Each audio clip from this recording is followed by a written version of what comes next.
Mr. Robinson? Yes.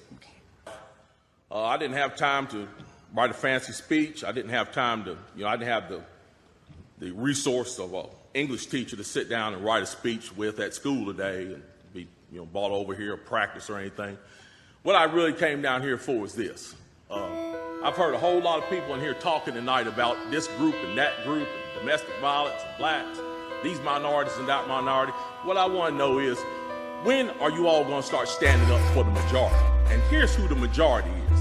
I'm the majority. I'm a law-abiding citizen who's never shot anybody, never committed a serious crime, never committed a felony.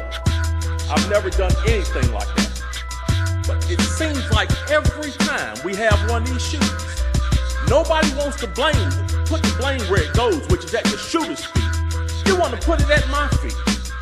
You want to turn around and restrict my right, constitutional right that's spelled out in black and white. You want to restrict my right to buy a firearm and protect myself from some of the very people you're talking about in here tonight. It's ridiculous. I don't think Rod Serling could come up with a better script.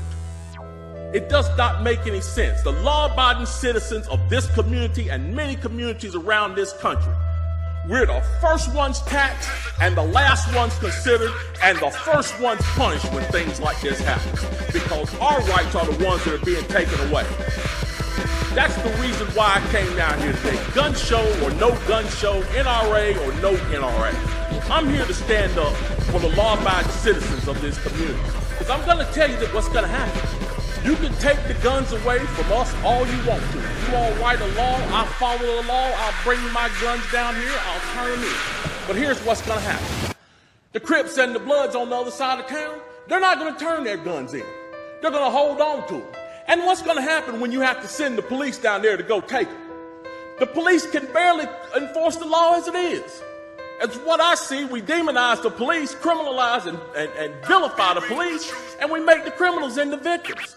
And we're talking about restricting guns? How are you going to do that? How are you going to do that when the police department's already hamstrung? You're not going to be able to go down here and take these guns from these criminals. So the criminals are going to hold on to their guns. They're still going to have them. They're still going to break in my house, and they're still going to shoot me with them. And guess who's going to be the one that suffers? It's going to be me. Well, I'm here to tell you tonight, it is not going to happen without a fight. And when I say fight, I don't mean shots fired. I don't mean fists thrown. I mean, I'm going to come down here to this city council and raise hell just like these loonies from the left do until you listen to the majority of the people in this city. And I am the majority. The majority of the people in this city are law-abiding, and they follow the law. And they want their constitutional right to be able to bear arms. They want to be able to go to the gun show and buy a hunting rifle or sport rifle. There are no military-grade weapons sold at the gun show. An AR-15 is not a military-grade weapon. Anybody would go into combat with an AR-15 is a fool. It's a semi-automatic 22 rifle. You'd be killed in 15 minutes in combat with that thing. So we need to dispel all these myths, and we need to drop all this division that we got going on here. Because the bottom line is, when that Second Amendment was written, whether the framers liked it or not, they wrote it for everybody. And I am everybody. And the law-abiding citizens of this city are everybody. And we want our rights, and we want to keep our rights. And by God, we're going to keep them, come hell or high water.